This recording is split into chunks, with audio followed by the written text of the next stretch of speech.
नमस्कार, स्वागत है आप सभी का एबी स्टार न्यूज में और मैं हूं आपके साथ जुबैर चौधरी। वक्त तो चला है देवभूमि का, जहां बात करेंगे देहरादून की, जहां पर पूर्व कैबिनेट मंत्री हीरा सिंह बिष्ट ने बजट को लेकर बयान दिया है। उत्तराखंड के पूर्व कैबिनेट मंत्री हीरा सिंह बिष्ट ने गैरसैंण में आयोजित हो रहे विधानसभा के बजट सत्र पर टिप्पणी करते हुए इसे एक पिकनिक करार दिया है। उन्होंने कहा कि गैरसैंण को लेकर सरकार कहीं से भी गंभीर नजर नहीं आ रही है। कांग्रेसी नेता हीरा सिंह बिष्ट ने कहा कि आम जनता और आंदोलनकारियों की भावनाएं हैं, गैरसैंण को राजधानी बनाया जाए। इसके साथ ही उन्होंने तमाम मुद्दे उठाए। उन्होंने कहा कि युवा आंदोलन कर रहे हैं, पुरानी पेंशन व्यवस्था को लागू करने की मांग को लेकर कर्मचारी भी आंदोलन कर रहे हैं। सरकार युवाओं को नौकरी नहीं दे पा रही है। उन्होंने आगे कहा कि बढ़ती महंगाई को लेकर कांग्रेस भी आंदोलन कर रही है। अंकिता भंडारी हत्याकांड और पेपर लीक मामले को लेकर सीबीआई जांच की मांग भी उठाई जा रही है और सरकार कहीं पर भी कुछ नहीं कर पा रही है।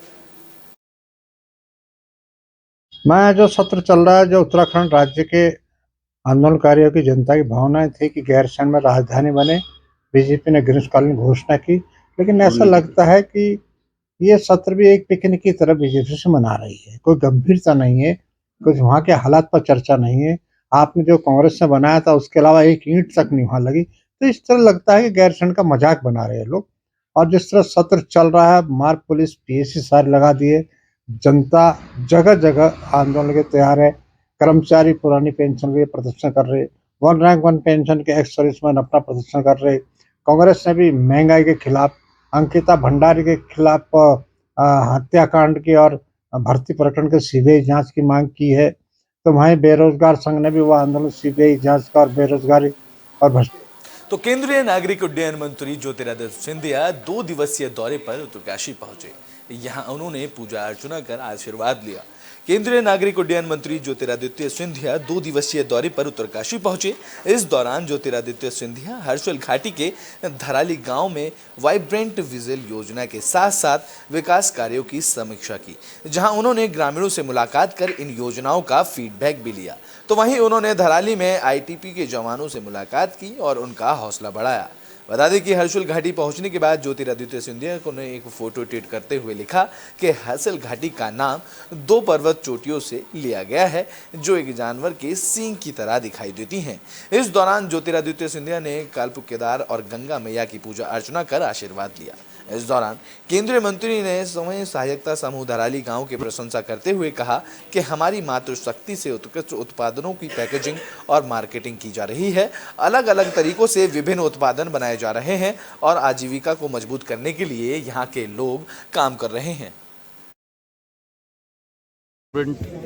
विलेज योजना के आधार पर, एक चमकते हुए गांव की योजना के आधार पर आज धराली गांव में हमारा प्रस्थान हुआ है, प्रवास हुआ है। वाकई में ये क्षेत्र स्वर्ग से कम नहीं है, जहाँ एक तरफ सूर्य का प्रकाश, दूसरी तरफ माँ भागीरथी, माँ गंगा का आशीर्वाद, तीसरे तरफ पहाड़ों की चोटियों पे चमकता हुआ बर्फ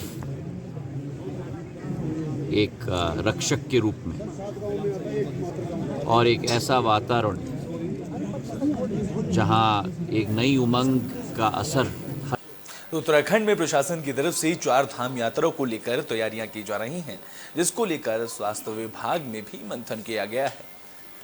आगामी 4 धाम यात्रा को लेकर प्रदेश के सभी विभाग अपनी तैयारियों में जुटे हैं। इसी के तहत स्वास्थ्य विभाग के डॉक्टरों को और पैरामेडिकलों के स्टाफ की तैनाती को लेकर लगातार मंथन किया जा रहा है। इस दौरान स्वास्थ्य निदेशक डॉक्टर विनीता शाह ने 4 धाम यात्रा मार्गों पर स्वास्थ्य सेवाओं को लेकर कहा कि इस बार 4 धाम यात्राओं के लिए मेडिकल कॉलेज में डॉक्टरों को अपॉइंट किया जाएगा, वहां से भी हमें डॉक्टर्स मिलेंगे। इसके साथ साथ केंद्र से भी इस विषय में बात की गई है और वहां से भी मेडिकल स्टाफ और डॉक्टरों के मिलने में यात्रा रूटों पर स्वास्थ्य सेवाओं को बेहतर किया जाएगा।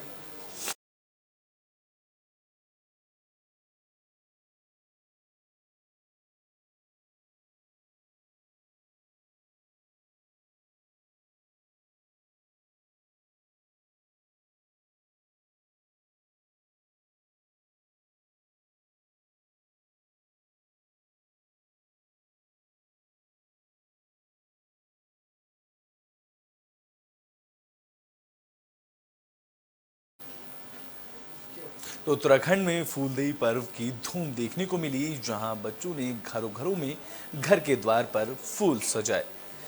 बता दें कि फूलदेई के त्योहार को लेकर आज देवभूमि में उत्सव मनाया जा रहा है, जहां गांव से लेकर शहर तक फूलदेई को लेकर कार्यक्रमों का आयोजन किया जा रहा है। उत्तराखंड में गांव से शहर तक बच्चों में आज खासा उत्साह देखने को मिल रहा है, जहां अल्मोड़ा में जिसके तहत बच्चों ने धूमधाम से फूलदेई पर्व मनाया। बता दें कि इस दौरान बच्चे अपने आस पड़ोस के फूल इकट्ठा कर अपने घरों के बाहर सजा रहे हैं और एक दूसरे को फूल देकर फूलदेई पर्व की बधाई देते भी नजर आ रहे हैं। बता दें कि अल्मोड़ा में भी फूलदेई पर्व को धूमधाम से मनाया जा रहा है, जहां फूलदेई पर्व मनाने आए बच्चों ने बताया कि उनकी तरफ से घर घर जाकर फूल चढ़ाए जाते हैं, जहां हर घर को उनको गुड़ चावल और पैसे दिए जाते हैं, जो एक आशीर्वाद स्वरूप भेंट होती है। आज फूलदेई त्योहार है और ये त्योहार बच्चों का त्योहार होता है। इस दिन बच्चे घर घर में जाकर डेली में फूल डालते हैं और जो घर के लोग होते हैं वो हम सभी को आशीर्वाद देते हैं और गुड़ चावल और पैसे देते हैं।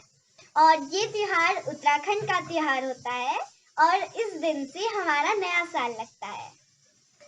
आज फूलदेई त्योहार है और ये त्योहार बच्चों। तो बुलेटिन में बात कर लेते हैं उत्तराखंड में आड़त बाजार की। आड़त बाजार को शिफ्ट करने की कवायद शुरू हो चुकी है, जिसको लेकर प्रशासन ने पूरी तैयारियों के साथ इसका काम किया। आड़त बाजार को रेलवे स्टेशन रोड से पटेल नगर शिफ्ट करने की कवायद शुरू हो गई है, जिसको लेकर जिलाधिकारी ने सर्वे कार्यों का स्थलीय निरीक्षण किया, जहां उन्होंने संबंधित अधिकारियों को जरूरी दिशा निर्देश दिए।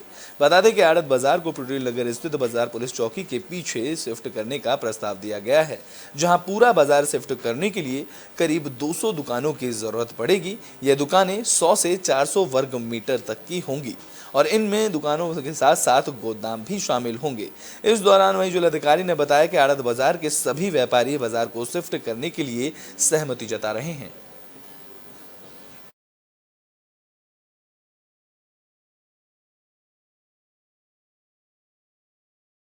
आड़त बाजार के जो प्रतिनिधि मंडल था उससे हम लोगों ने पिछले हफ्ते वार्ता की थी और उनके द्वारा ये सहमति दी गई थी कि हम शिफ्ट कर लें आड़त बाजार को वहाँ से। उसी के क्रम में आज मैं सहारनपुर चौक और पूरा एरिया देखने गई थी। वहाँ पे सर्वे शुरू किया गया है। MDDA की टीम है और हमारी टीम है, एक संयुक्त टीम बनाई गई है ADMFR की अध्यक्षता में। तो बुलेटिन में बात तो श्रीनगर गढ़वाल की कर लेते हैं, जहां गढ़भोज प्रतियोगिता का आयोजन किया गया। इस दौरान महिलाओं ने तरह तरह के स्वीट व्यंजन बनाए।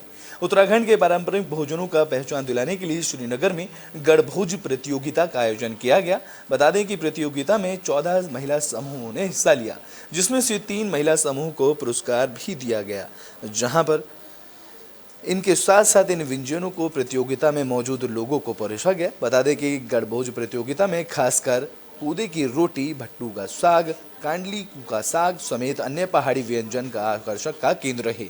इस दौरान प्रतिभागियों ने कहा कि इस तरह के आयोजन पहाड़ के पारंपरिक भोजन को जीवित रखने का काम कर रहे हैं, तो वहीं मोटे अनाज के संरक्षण में भी अहम योगदान निभा रहे हैं। उन्होंने कहा कि सरकारी अस्पतालों समेत 4 धाम यात्रा मार्गों पर पहाड़ी व्यंजनों के आउटलेट लगाए जाने चाहिए, जिससे स्थानीय लोगों की आजीविका चलने के साथ साथ पहाड़ी जायका देश विदेश तक पहुँच सके।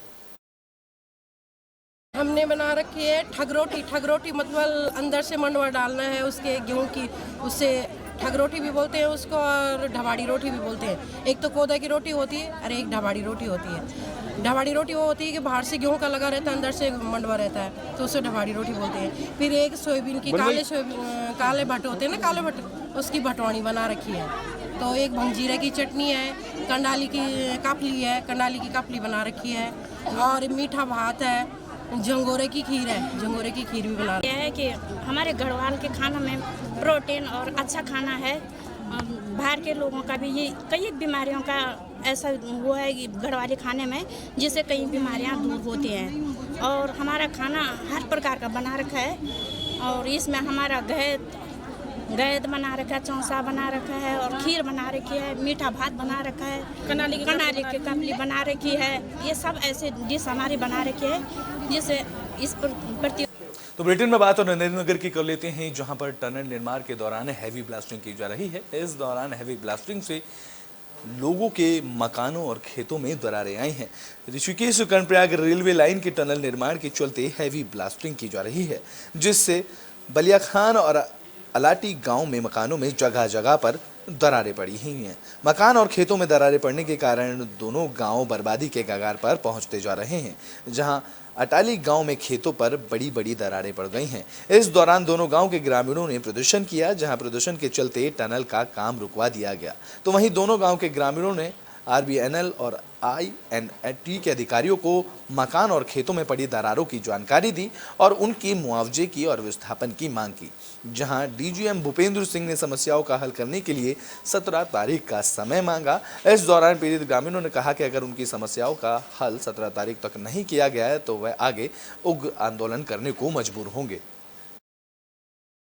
जो हमारे हक था यहाँ पे, जो हमारे पानी के बूंद दिए, ये सिंचाई की बूंद दिए और हमारे पेयजल का था, हमारे जो तमाम टनल बनने से, जो ब्लास्टिंग करने से मकानों में दरार पड़ चुकी, इसके लिए हम बार बार लड़ रहे हैं। कि जो लोग आज आ रखे हैं, ये मजबूरी हमारी आने की यहाँ पे। तो कई बार मैंने शासन प्रशासन को भी बताया और इसमें आरबीएनएल को भी बताया, पर आरबीएनएल क्या है कि हमें ठग रहा है। ये बड़ा दुर्भाग्य की बात है। हम आरबीएनएल को भी बताना चाहेंगे, सरकार से भी मांग करते हैं, सरकार को भी चिताना चाहेंगे कि यदि हमारी मांगे, जो लोगों की मांगे जिनके ये मकान धंस गए हैं, तमाम नुकसान जो हो रहा है उसकी भरपाई यदि अतिशीघ्र इस समस्या का समाधान नहीं होता तो हमें उग्र आंदोलन के लिए यहाँ पे अग्रसर होना पड़ेगा, जिसकी सारी जिम्मेदारी सरकार की मानी जाएगी और आरबीएनएल की मानी जाएगी। और ये लगा दूं कि अभी जो आरबीएनएल का भूपेंद्र जी से बात हुई तो उन्होंने आज का समय आकर के हमें 3 दिन का समय मांगा है कि 3 दिन 17 तारीख को आकर के इसका निराकरण करेंगे। अगर देखते हैं कि उस दिन निराकरण नहीं होता तो इसके लिए उग्र आंदोलन करने की जरूरत पड़ेगी। हम 2 साल से परेशान हैं, रात दिन लड़ रहे हैं, फ़ोन पे लड़ रहे हैं, कागज़ों से लड़ रहे हैं, लेकिन आज तक हमको अभी कोई भी आश्वासन नहीं मिला, कोई भी नहीं। इतनी दिक्कत हो रही है, घर में मशीन चल रही, रात हम सोते नहीं। आजकल जैसे घर के नज़दीक जा रहे हैं, अभी तो बहुत दूर है घर से, तभी दिक्कत हो रही। जिस दिन घर के नीचे चले जाएगी वो दिन तो सारा तबाह हो जाएगा वहाँ। हमको ये झूठ पे झूठ बोलते हैं। 15 को 1 को हुआ था इनका कि 15 को टीम आएगी, 1 को आएगी हर महीने, लेकिन इनकी अभी कोई टीम नहीं गई। रोज़ फ़ोन पे पूछते हैं, ये बोलते हैं कि कल आएंगे, परसों आएंगे, बस ये झूठे वादे, झूठी बातें हैं और कुछ भी नहीं है। अब हमको तो बुलेटिन में बात उस सितारगंज की कर लेते हैं, जहां बीते दिन बंटवारे को लेकर झगड़ा हुआ। अब इस मामले में पुलिस ने 4 आरोपियों को गिरफ्तार किया है। सितारगंज में बीती 3 मार्च को हुई रात की लूट वारदात का पुलिस ने खुलासा किया है। इस मामले में पुलिस ने 4 लोगों को गिरफ्तार किया है। दरअसल बीती 3 मार्च की रात को 4 बदमाश ने ओम प्रकाश के घर में घुसकर उनके परिजनों से मारपीट की और लूट की वारदात को अंजाम दिया। इस मामले में उच्च अधिकारियों की तरफ से घटनास्थल पर निरीक्षण किया गया था, जिसके बाद वरिष्ठ पुलिस अधीक्षक के आदेश अनुसार 5 टीमों का गठन किया गया था। बता दें कि गठित टीमों ने 250 से ज्यादा सीसीटीवी कैमरों की मदद से चारों लुटेरों को गिरफ्तार किया है, जहां उनके कब्जे से लूटा हुआ सामान भी बरामद किया गया है।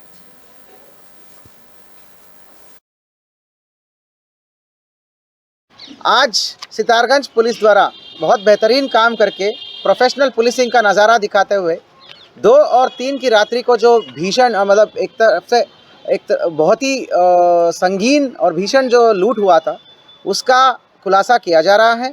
सितारगंज पुलिस की प्रोफेशनल पुलिसिंग का और हार्ड वर्क का यह नतीजा है कि बहुत ही अच्छी वर्कआउट हुआ है।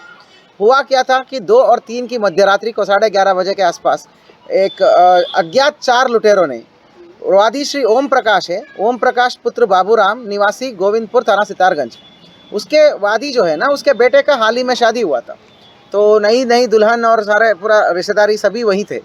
तो ऐसी समय पर 4 अज्ञात लोग आके घुस गए थे और घुस के फेस पर गमछा वमछा बांधा था। उसके बाद चाकू चूरी ये सब दिखा के काफ़ी शादी का गहने लूटा था और उसके बाद जो है 2 लोगों को मारा पीटा भी करा था। बहुत तो उत्तराखंड में पुलिस ने अवैध होटल्स को लेकर संज्ञान लिया है और इस मामले में बड़ी कार्रवाई करने की चेतावनी दी गई है। बता दें कि देहरादून में ट्रैफिक व्यवस्था के मद्देनजर रखते हुए अवैध होटल्स को लेकर एसएसपी दिलीप सिंह कुंवर ने संज्ञान लिया।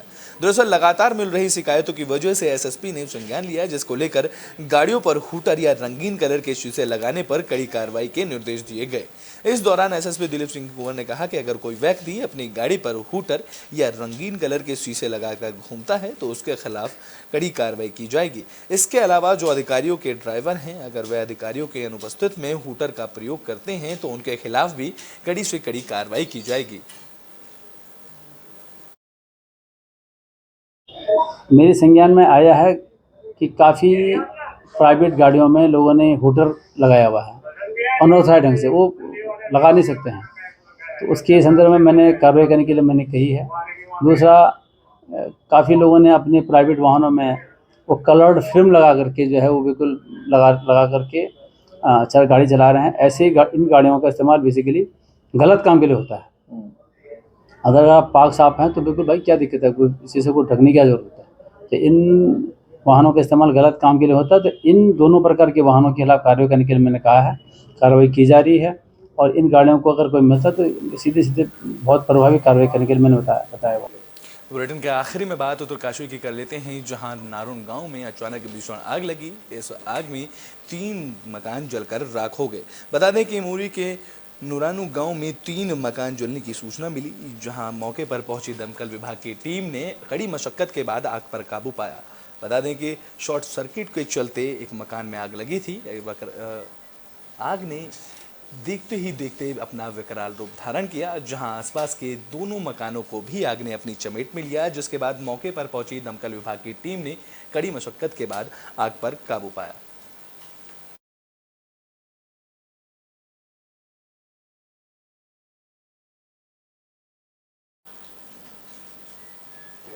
हमारी देवभूमि में अभी के लिए बस इतना ही। देश और दुनिया की तमाम खबरों के लिए देखते रहें एबी स्टार न्यूज।